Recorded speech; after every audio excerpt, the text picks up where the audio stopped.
하나님께서 오늘 저와 여러분들에게 주시는 말씀은 창세기 22장 20절부터 24절까지 말씀입니다. 이 일 후에 혹이 아브라함에게 고하여 이르기를 밀가가 그대의 동생 나홀에게 자녀를 낳았다 하였더라. 그 맏아들은 우스요 우스의 동생은 부스와 아람의 아비 그무엘과 게셈과 하수와 빌다스와 아들락과 부드엘이라. 이 8사람은 아브라함의 동생 나홀의 처 밀가의 소생이며 부드엘은 리브가를 낳았고 나홀의 처 루호마라 하는 자도 데바와 가함과 다하스와 마가를 낳았더라. 조금만 더 앞장을 다시 이어서 말씀을 연결해 보려고 합니다. 어디를 읽으시면 되냐면은 이 아브라함의 계보를 좀 보려고 합니다. 창세기 11장 27절부터 한번 읽고 오늘 본문을 들으시면 많은 이해가 도움이 될 거라고 생각해요. 27절입니다. 데라의 후에 아브라함의 아버지 계보에 대해서 이렇게 쭉 나오죠. 27절 데라의 후에는 이러하니라. 데라는 아브라함과 나홀과 하란을 낳았고 하란은 롯을 낳았으며 이렇게 말해요. 하란은 그 아비 데라보다 먼저 본토 갈대아 우리에서 죽었더라. 하란은 그 아비 데라보다 갈대아 우리에서 죽었고요. 아브람과 나홀이 장가들었으니 아브람의 아내의 이름은 사라며 나홀의 아내의 이름은 밀가니 하란의 딸이요 하란은 밀가의 아비며 또 이스가의 아비더라. 사라는 잉태하지 못함으로 자식이 없었더라. 데라가 그 아들 아브람과 하란의 아들 그 손자 롯과 그 자부 아브람의 아내 사레를 데리고 갈대아 우르에서 떠나 가나안 땅으로 가고자 하더니 하란에 이르러 거기 거하였으며 데라는 205세에 향수하고 하란에서 죽었더라. 이렇게 말씀하고 있죠.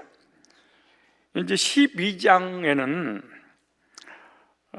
여호와께서 아브라함에게 이르시되 하나님께서 아브라함에게 찾아오신 12장은 12장에서 부른 게 아니고 이미 11장 갈대아 우르에서 불러내고 난 이후에 하란에서 머무르니까 하란에서 하나님께 다시 불러낸 내용이에요.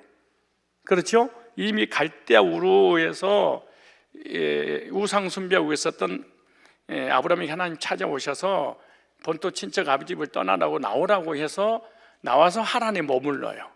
그 하란에서 머물 때 하나님 다시 아브라함에게 찾아오셔서 이렇게 말합니다. 여호와께서 아브라함에게 이르시되 너는 너의 본토 친척 아비 집을 떠나 내가 네게 지시할 땅으로 가라. 가나안 땅이죠. 내가 너를 큰 민족을 이루고 네게 복을 주어 네 이름을 창대케 하리니 너는 복의 근원이 될지라. 너를 축복한 자에게 내가 복을 내리고 너를 저주하는 자에게 내가 저주하리니 땅의 모든 족속이 너를 인하여 복을 얻을 것이니라 하신지라. 4절 시작. 이에 아브라함이 여호와 말씀을 좇아갔고 롯도 그와 함께 갔으며 아브라함이 하란을 떠날 때 그 나이 75세더라. 하나님께서 아브라함을 우상 숭배했던 갈대아우르에서 불러내어 가나안 땅에 가면 내가 너에게 네 이름을 창대케 할 것이고 복의 근원이 되게 할 것이고 너를 번성케 하고 번성케 할 것이다 라고 약속을 주셨습니다. 그리고 아브라함이 말씀을 따라 가나안을 향해 출발했다 이렇게 말하죠. 그때 갈대아 우르에서 나와서 가나안 땅으로 들어가기 전에 하란에 머무른 하란에 지체하게 됩니다. 그런데 갈대아 우르에서 하란까지 거리가 약 900km 정도 됩니다. 엄청난 거리죠. 900km니까. 그리고 하란에서 헤브론까지 거리가 600km 정도 됩니다. 그리고 갈대아 우르에서 가나안 땅까지는 3000km, 그리고 갈대아 우르에서 출발해서 가나안 첫 번째 도착지 세겜은 직선 거리가 800km 정도 되는 거예요. 그리고 엄청난 거리를 이동을 한 거예요. 옆 동네로 하나님께서 불러낸 게 아니고 수차의 길을 하나님께서 가게 하신 거죠. 이 가다가 이제 힘들고 여러 가지 많은 그 인원이 함께 이동하다 보니까 거기 최고의 지도자 데라가 있어요. 아버지가 족장이니까 아버지가 있었잖아요. 아버지가 하란에서 우리 좀 쉬었다 가자. 그리고 하란에서 지체라는 내용이 오늘 우리가 읽었던 11장과 12장이 이어지고 있는 거예요. 그런데 하란에서 지체했다고 그러는데 거기 이 데라의 후손들의 그 이름들을 보면 참 의미들이 다 있어요. 데라란 말은 지체하다 이런 뜻입니다. 지체하다, 즉 간이여, 그래 가다가 쉬었다 이런 뜻입니다. 데라, 그리고 구속사적인 관점에서 성경 기록해 놨으니까 그 이름들의 의미도 다 우리에게 주시고자 어떤 교훈이 있을 거 아니에요? 그래서 이 데라라는 의미는 하나님과 세상 사이에서 지체했던, 갈까 말까 머무르다가 결국에는 하란이라는 그 아들은 산을 타는 사람. 그래서 하란은 희한하게도 하란 땅에서 지체하던 그 하란이라는 아들은 여기서 죽어요. 그리고 동생 나홀은, 아브라함의 동생 나홀은 코웃음을 치다 이런 의미도 가지고 있어요. 그때 이제 나홀에게 아브라함이 권면을 합니다.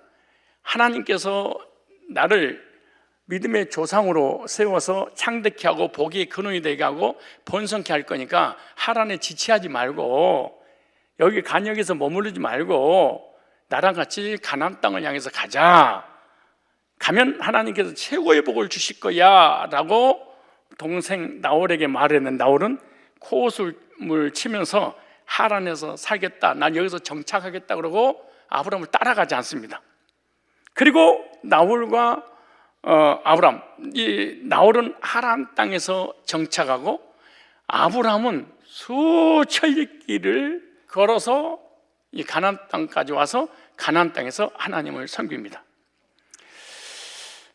그리고 이 창세기 22장부터 보면은 이삭을 모리아 산에다 바친 후에 여호와 이레의 복을 받고 브엘세바에 와서 거주했다 이렇게 말합니다. 그리고 이런 일이 생기고 난 다음에 동생 나홀과 헤어진 지 이제 30년이 지났습니다. 그러니까 하나님 앞에 가야 되는데 하나님 앞에 가지 않고 하란에서 30년 동안 정착하고, 그리고 아브라함은 이 세상에 정착하지 않고 지체하지 않고 하나님의 약속의 땅에 들어가서 하나님만 섬기는, 한 사람은 세상의 삶을 살고 한 사람은 믿음으로 하나님을 섬기는 그 삶이 30년 지난 후에 나홀이 보낸 어떤 사람이 아브라함에게 찾아온 내용입니다. 그럼 이렇게 말합니다. 당신의 형제 나홀의 아내 밀가가 8명의 자녀를 낳았다고 이렇게 자랑하는 내용입니다. 그리고 나홀의 아들 부두엘은 리브가를 낳았습니다. 오늘 본문에 그러잖아요. 근데 이제 나홀의 자녀 부두엘을 통하여 낳은 그 딸 리브가는 하나님께서 이삭의 아내로 선택받은 그런 여자 중에 한 사람이 이 가문에서 나와요.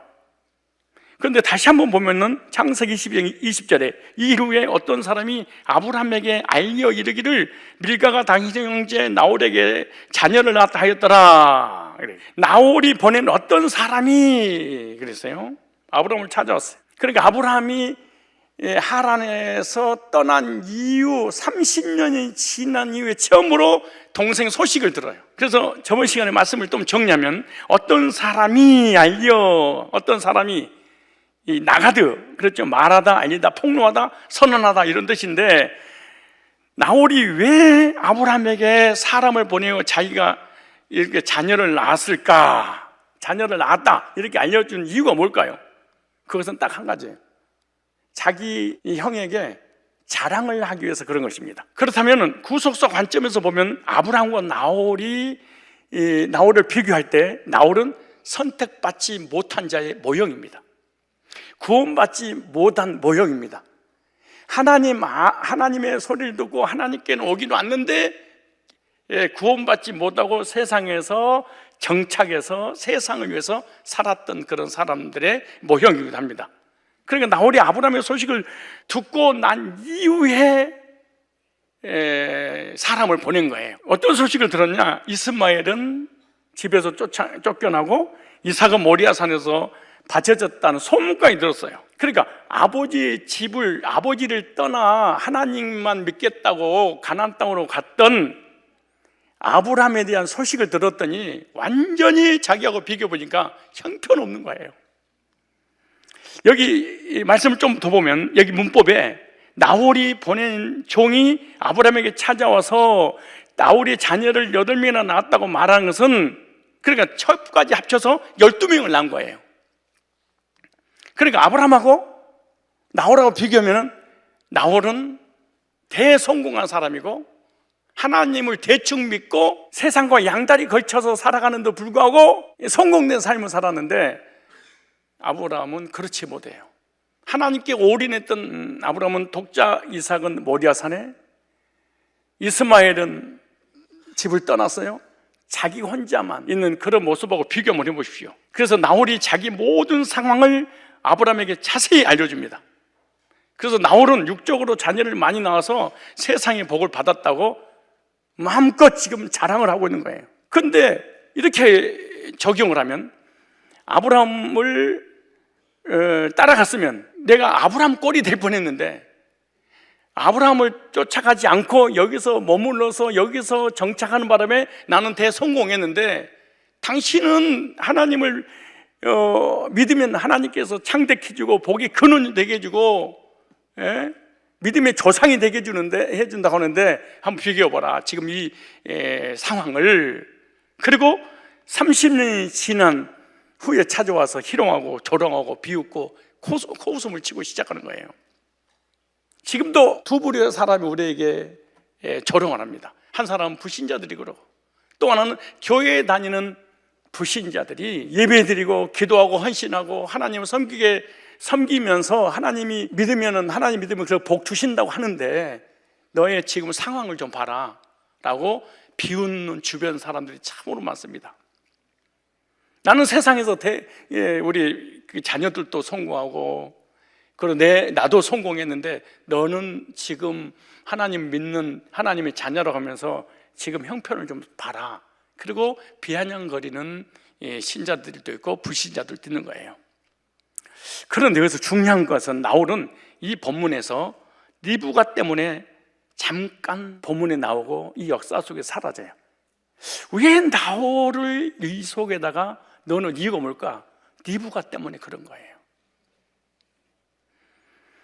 하나님이 나홀을 여기다 기록한 것은 이삭의 아내를 선택한 리브가의 혈통이 어떻게 이루어졌는지를 가르쳐 주고자 하는 하나님의 메시지가 있는 거예요. 이런 집안에서 하나님의 구속사를 이어나갈 자녀가 있었구나. 그리고 이 리브가를 딱 소개하고 난 다음에 이 지구상의 이 자녀들도 그리고 나홀도 더 이상 성경은 언급하지 않습니다. 그렇다면 나홀이 그렇게 자랑했던 자녀들 구속사 관점에서 좀 볼 필요가 있습니다. 왜 이렇게 이 자녀들 이렇게 자세히 기록해 놨을까? 자, 이름들을 좀 보겠습니다. 지금까지 제가 계속 이름을 히브리어 언어의 그 언어를 통해서 계속해서 말씀을 전했는데 오늘 이제 나홀이 그렇게 세상에서 최고의 성공을 이루었던 자녀들의 이름을 통해서 어떤 의미가 가지고 있을까? 자, 22장 21절 보겠습니다. 그 마다들은 여기까지만. 그 마다들은 그 나홀이 낳은 아들에 대해서 기록했는데 그 우스는 이 말이 우츠라는 단어입니다. 우츠. 이 우스 뜻입니다. 이 우츠는 무슨 의미를 가지고 있냐? 상의하다, 계획을 세우다 이런 뜻입니다. 성경에서 우스라는 인물이 또 나오긴 나오는데 나홀의 아들 우스는 셈의 아들 우스와는 다른 인물이에요. 그런데 나홀의 아들 우스는 어떤 사람이냐? 하나님의 뜻과 전혀 관계없이 자기와 뜻이 맞는 사람과 의논하고 상의하고 자기와 코드를 맞는 사람끼리 계획을 세우고 살았던 사람 중 한 사람이에요. 이 사람은 믿음의 사람이라든가 하나님의 사람들과 함께 상의하고 계획을 세우고 코드 계획을 세우고 무슨 삶을 이루어 가거나 하나님의 계획 안에서 하나님 뜻 안에서 하나님께 묻고 그런 사람이 아니에요. 모든 것을 세상 사람과 의논하고 불신자들과 계획을 세우고 구원받지 못한 사람들과 상의해서 이 세상에서 성공을 꿈꾸었던 그런 사람입니다. 성도의 삶은 주님과 연합하고 하나님과 하나가 되어야 됩니다. 성도는 항상 하나님과 기도로 의논하고 하나님과 상의하고 하나님의 계획을 이루는 그런 삶을 사는 것이 바로 아브라함의 삶이고 구원받은 성도의 삶이 되어야 됩니다. 여러분의 삶은 어떻습니까? 우리가 인생을 살아가면서 여러 가지 어렵고 힘든 일이 일어나면 여러분 누구하고 상의하고 의논하고 계획을 세워서 그 일을 이루려고 하십니까? 성공할 수 있습니다. 그러나 얼마 되지 못해서 멸망할 수밖에 없는 것이죠. 우리 그리스도인들의 모든 삶에 일어나는 것들은 다 하나님 앞에 기도해서 하나님께 묻고 하나님의 뜻을 찾아서 하나님의 인도를 받아서 신앙생활을 해야 되는 것이 바로 그리스도인의 삶입니다. 여기 또 있겠습니다. 그의 맏아들은 우스요, 우스 형제는 또 누구요? 부스래. 부스란 말이 부주라는 단어입니다. 부스라는 뜻인데요, 경멸이라는 의미가 있습니다. 경멸. 그래서 부스는 하나님의 은혜를 받지 못하고 경멸하면서 살았던 자의 모형입니다. 구원받지 못하고 살면 세상에서 하나님을 경멸하고 하나님 뜻에 합당한 삶을 살지 못해요. 즉 불신자의 삶입니다. 여러 가지 환경에 어려움이 오면은 하나님을 경멸하는 그런 모임을 갖는 그런 사람 중에 모형이죠. 성도는 부수의 삶을 살지 말고 하나님을 경외하는 삶을 살아야 된다는 중요한 교훈을 우리에게 보여주고 계시는 거예요. 여러분들 삶의 환경에 어려움이 오면 하나님을 경외하십니까? 아니면 하나님을 원망하고 불평하고 하나님을 경멸하며 자기가 잘못해서 자기가 실수해서 자기가 문제가 일어나는데 하나님 앞에 모든 것을 뒤집어 씌워서 원망할 때가 너무 많아요. 이 사람은 부수의 삶을 살고 있다라고 하는 것 교훈을 말씀을 통해서 보여주고 있는 거예요. 그 다음에 그 형제가 또 누구냐? 크무엘입니다. 크무엘이란 말은 이 케무엘이라는 히브리어입니다. 케무엘. 이 케무엘은 하나님께서 서신다 이런 의미입니다. 이 크무엘은 하나님의 이름은 있지만 하나님의 뜻대로 살지 않는 자의 모형이 바로 크무엘이에요. 그러니까 하나님의 말씀대로 살지 않으니까 심판 때 하나님이 일어나서 크무엘 같은 자를 심판하신다라고 하는 거예요. 그러니까 하나님의 이름을 가지고 있어. 예수 이름을 가지고 있어. 신앙생활은 하고 있어. 이름만 가지고 있지 하나님의 뜻과는 전혀 관계없이 신앙생활을 했던 사람이 바로 크무엘입니다. 성도는 크무엘처럼 무늬만 크리스찬 내 삶을 살면 안 된다는 아주 중요한 교훈이에요. 무늬만 크리스찬이고 신앙은 없으면 하나님 앞에 영육간의 심판을 받게 될 것이다 라고 하는 중요한 교훈을 주기 위해서 크무엘이라는 아들의 이름을 여기다 기록해 놓은 거예요. 또 한번 읽을까요? 창세기 22장 22절 한번 읽읍시다. 그 다음에 누구 나와요? 게셋과 하소와 빌다스와 아들납과 부델이라. 여기 게셋이라는 아들은 게세트라는 단어입니다. 게셋이라는 뜻이며 증대라는 의미예요. 그래 나홀의 아들 게셋은 세상에서 재물과 권세가 증대하는 사람의 모형이에요.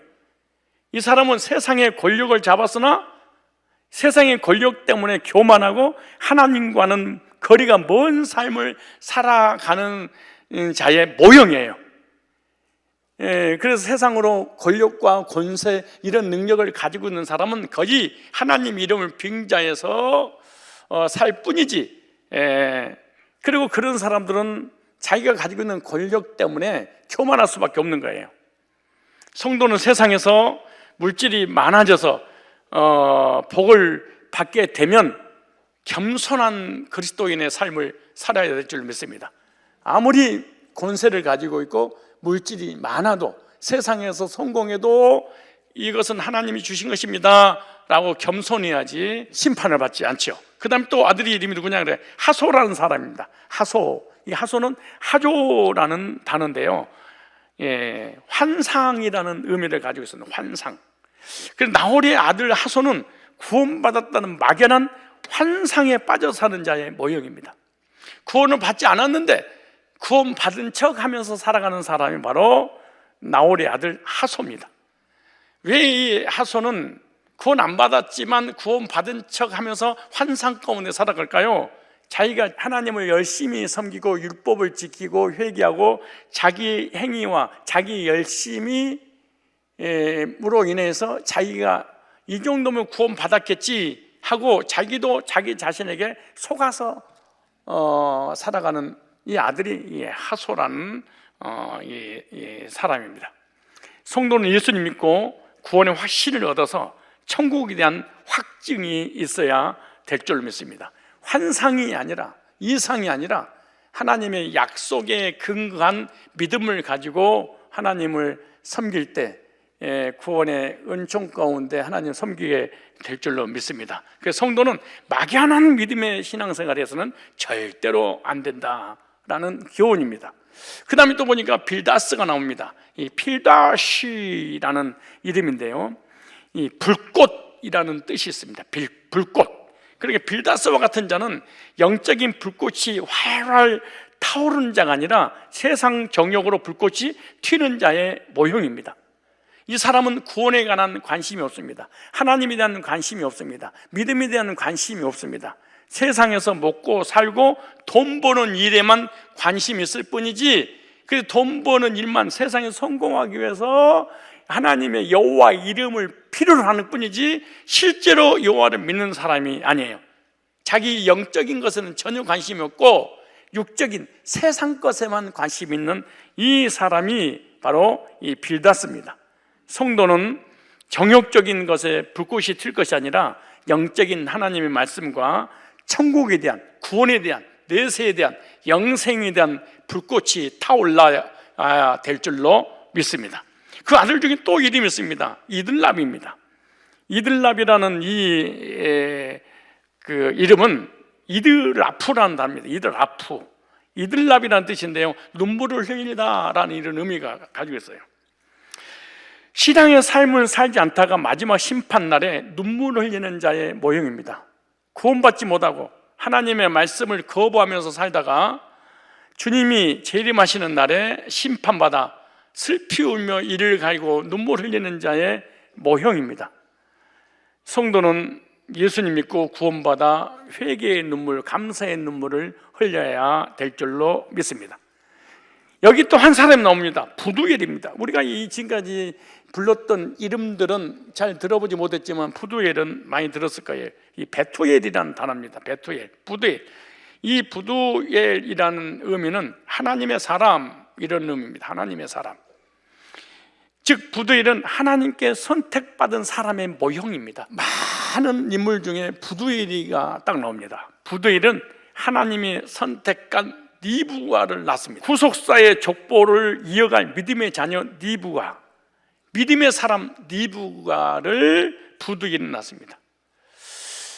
성도는 부두엘처럼 하나님께 선택받아 구원받은 후에 니브가와 같은 믿음의 자녀를 낳아야 된다는 아주 중요한 원리입니다. 저와 여러분들이 아무리 예수 믿지 않는, 그리고 무늬만 예수 믿는 그런 정교인 집안에서 태어나서 자랐다 할지라도 예수 믿고 구원받았다면 우리 선택받은 하나님의 자녀들이고, 하나님의 자녀들이라면 이런 니브가와 같은 믿음의 족보를 이어갈 믿음의 자녀들을 많이 낳아야 된다는 중요한 원리죠. 여러분 어떻습니까? 여러분들은 부두엘이라는 아버지를 통하여 낳은 니브가처럼 믿음의 자녀가 된 것은 선택받은 하나님 백성이요, 선택받았기 때문에 구원을 받았고, 구원받았으니까 구원받으면 끝나는 것이 아니라 나를 통하여 믿음의 자녀들을 많이 낳는 그런 성도의 삶을 살고 있습니까?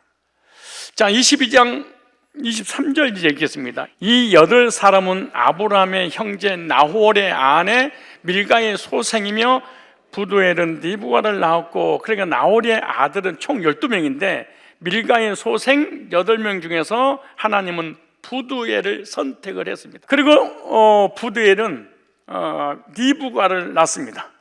리브가는 하나님이 선택해서 구속사 중심인 이삭의 아내가 되었습니다.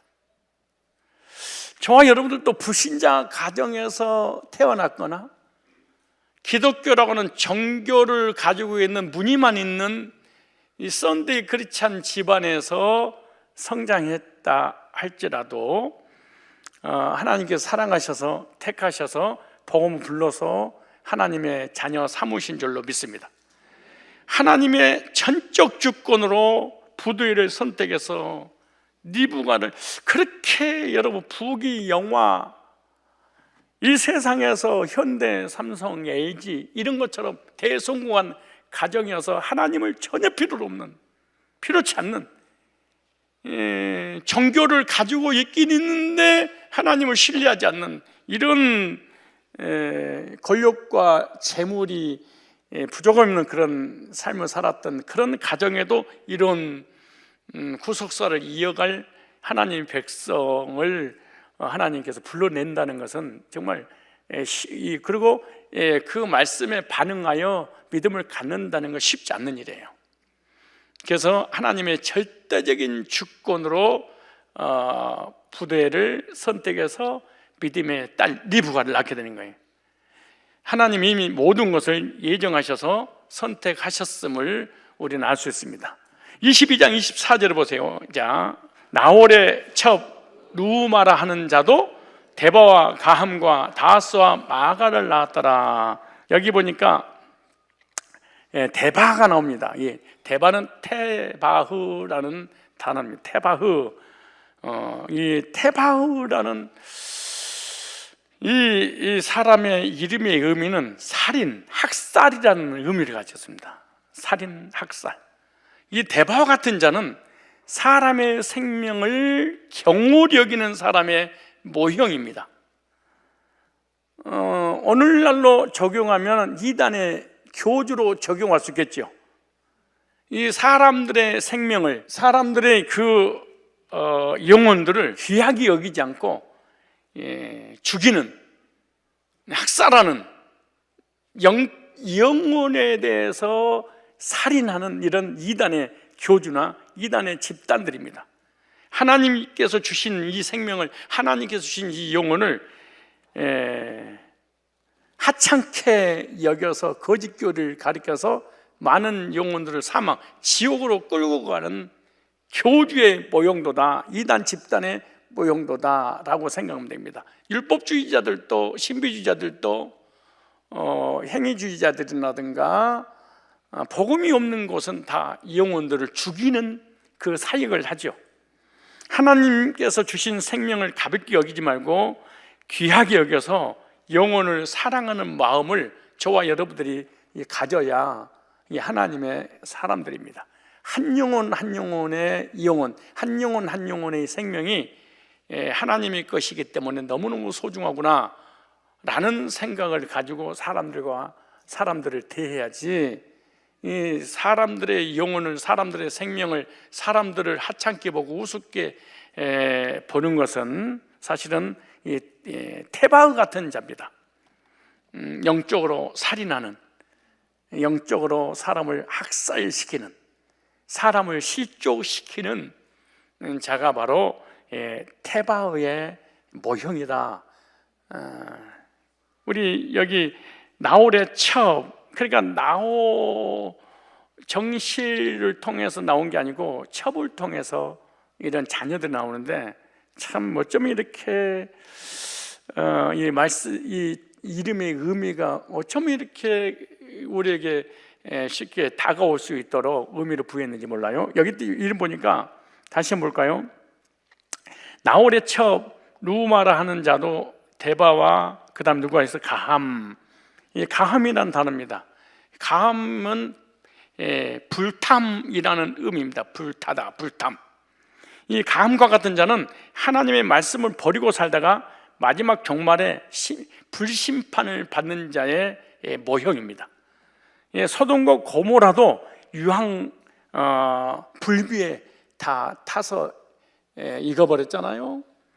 성도는 가함의 삶을 살지 말고 주님과 동행하면서 복음 안에서 거룩한 삶을 살아야 된다라고 하는 중요한 교훈입니다. 반드시 이 가함 같은 인생을 살면 이 세상에서 아무리 성공된 삶을 살았다 할지라도 나중에 반드시 지옥불에 탈 수밖에 없다는 것입니다. 그 다음에 보니까 또 다하스라는 사람입니다. 이 다하스, 타하시라는 이름입니다. 타하시, 돌고래라 이런 의미입니다. 돌고래. 돌고래, 하나님께 길들여지지 않는 모형입니다. 길들여지지 않는 사람의 모형. 돌고래가 바다에 살면 사람에게 길들여지지 않지 않습니까? 아무리 말씀을 전하고 권면하고 책망을 하고 교회를 아무리 오래 다녀도 전혀 말씀에 길들여지지 않는, 순종하지 않는, 불신앙하고 불순종하고 자기 주관대로만 살아가는 사람에 대한 모형도로 보여주고 있는 거예요. 아무리 하나님의 말씀을 수십 년 동안 들어도 순종하지 않는, 자기 주관이 너무나 분명한, 누구의 말도 듣지 않는 이런 사람의 모형이에요. 만약에 여러분들이 하나님 말씀을 오랫동안 듣고 성경 공부를 하고 제자 훈련하고 목회자를 통하여 또 목자를 통하여 권면해도 순종하지 않고 받아들이지 않고 있다면 이 사람은 타화시라는 이름의 의미처럼 아무리 예배를 드리고 기도하고 말씀을 전해줘도 길들여지지 않는 불순종하는 사람에 대한 모형이기 때문에 이런 사람이 절대로 돼서는 안 됩니다. 성도는 하나님께서 말씀하시면 자기 주관을 내려놓고 객관적인 하나님 말씀에 비추어 봐서 그 말씀에 순종해서 하나님이 쓰시기에 좋은 도구가 되어야 됩니다. 주인이 쓰기에 합당한 도구가 돼야지 자기만이 가지고 있는 견고한 성이 있으면 이거는 정말로 대책이 없죠. 그래서 혹시 내 생각에 옳다 할지라도 하나님 말씀이 딱 선포되면 내 생각, 내 견해, 고집을 딱 내려놓고 하나님 말씀에 순종하는 사람이 되어라 라고 해서 여기다 이름을 타화시라는 이름을 넣은 거예요. 여러분, 우리가 신앙생활 10년, 20년, 30년, 40년, 50년 그렇게 하잖아요.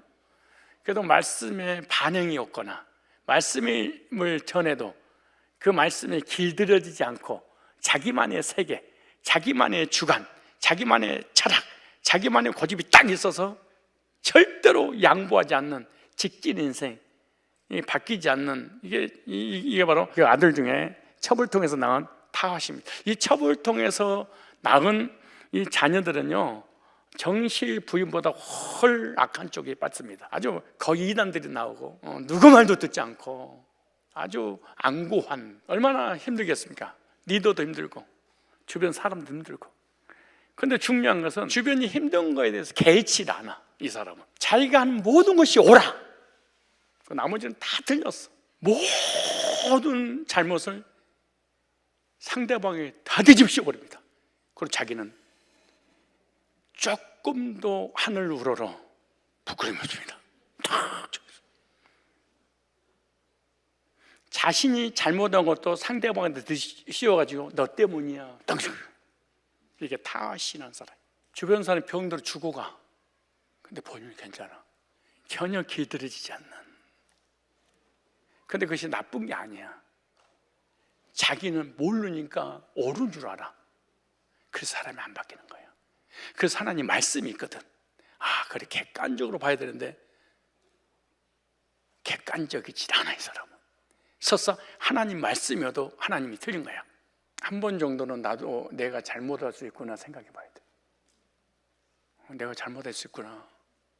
이 다윗은 회개가 불가능해. 예. 내가 오르니까. 근데 내 구조가 그렇게 되니까 어떻게 할 수 없어. 그렇잖아요. 그래서 뭐가 필요하다고? 말씀이 나한테 찾아와서 나를 조명하게 해야 돼. 틀릴 수도 있구나. 그럼 집에 가서 가만히 생각을 하다가 하나님이 틀린 거야. 내가 틀릴 수 없어. 이게 다윗이야. 그 다음에 또 이름 보세요. 마아가 있어. 마아가. 이 말이 마아카라는 단어. 마아카. 압박이라는 의미입니다. 압박. 마아 같은 자는요, 세상에서 자기 힘으로 사람을 압박하고 폭력을 일삼는 자의 모형입니다. 사람을 괴롭히고 고통을 주고 압박하는, 그러니까 숨을 쉬지 못하게 만드는, 영적으로든 정신적으로든 물질이든 환경이든 비교든 모든 면에서 평생을 압박하면서 살아가는 사람의 모형이에요. 어쩜 이렇게 이런 첩을 통해서 이런 의미가 있을까? 여러분들 정신부인이 아니고 첩의 신앙을 가지고 있으면 여러분 주변 사람을, 교회를 다니면서 늘 압박을 해.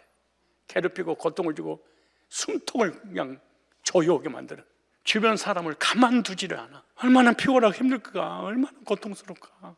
이런 사람들은 교회뿐만 아니라 율법주의 신앙을 가지고 있어서 그래요.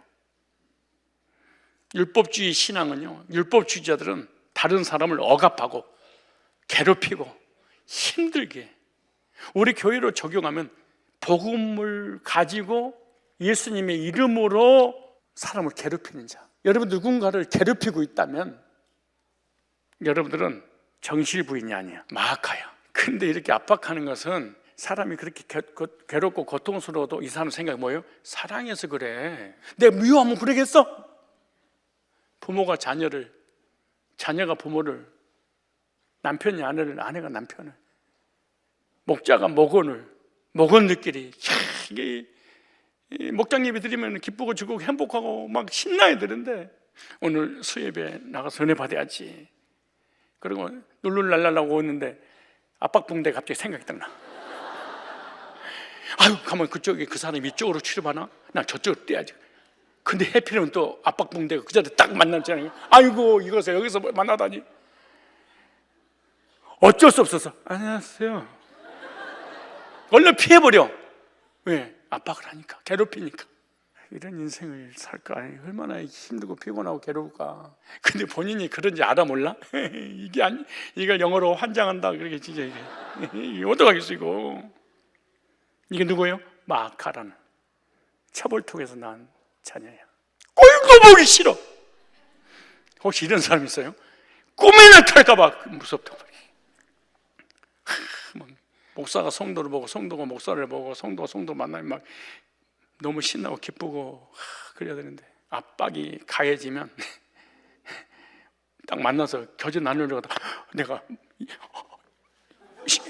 이 사람 앞에 가가지고 무슨 말해야지 실수하면 어떡하지?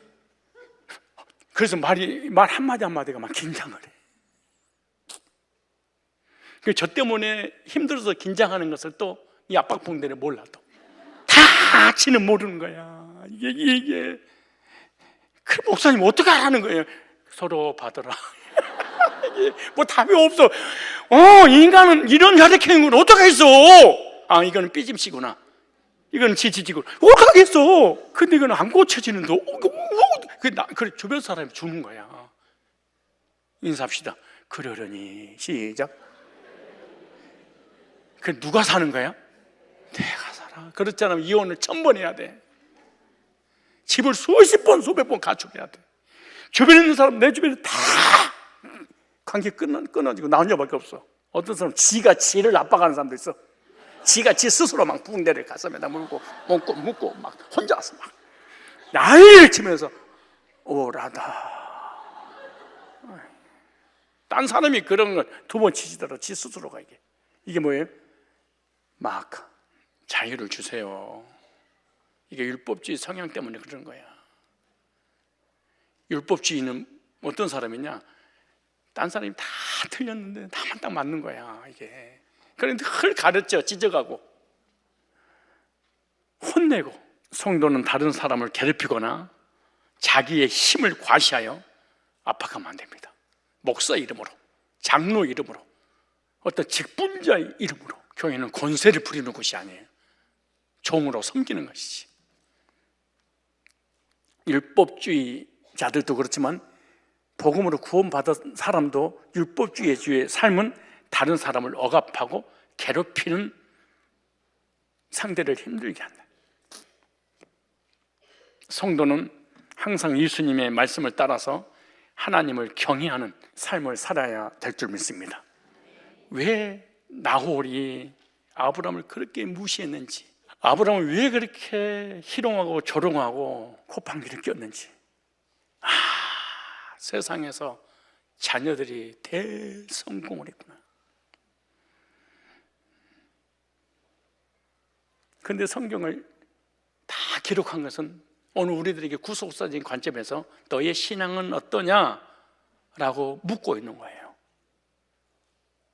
그리고 그 많은 성향 중에 하나님의 사람을 통해서 구속사를 이어갈 택자들이 있기 때문에 이런 공동체가 계속해서 이어져 나가도록 하나님이 하시는 의도가 있습니다.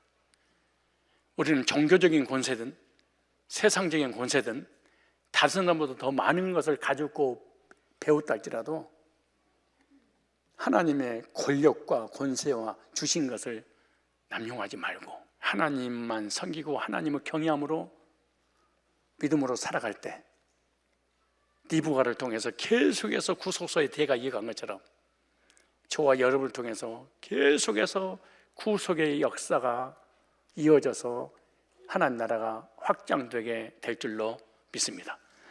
기도하겠습니다. 세상적으로 성공한 나홀이 영적인 주의 자녀들의 삶을 보면서 희롱하고 멸시하고 조롱함으로 인하여서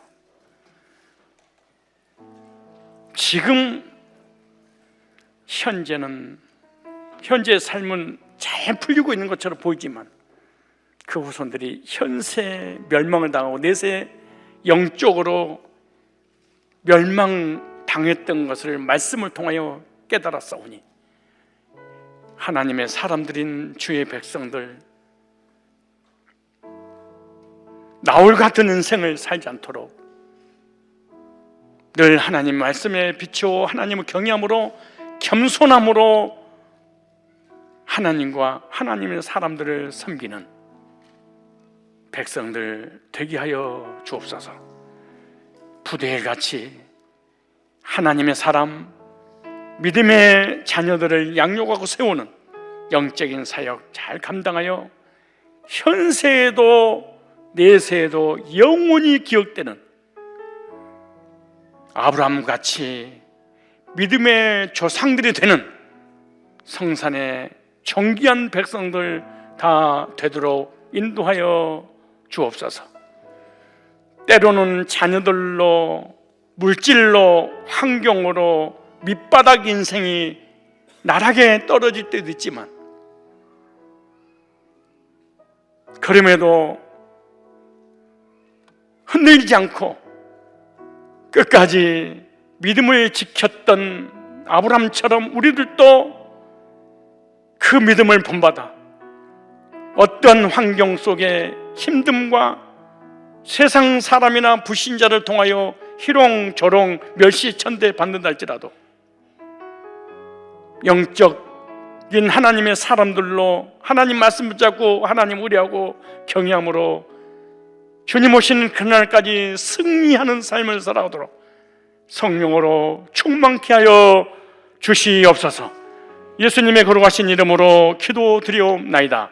아멘. 이제는 우리 주 예수 그리스도의 구속의 은혜와 하나님 아버지의 만극하신 사랑하심과 성령님의 교제케 하심이 여기 머리 숙인 믿음의 사람들 머리 위에 이제로부터 영원토록 항상 함께 있을지어다.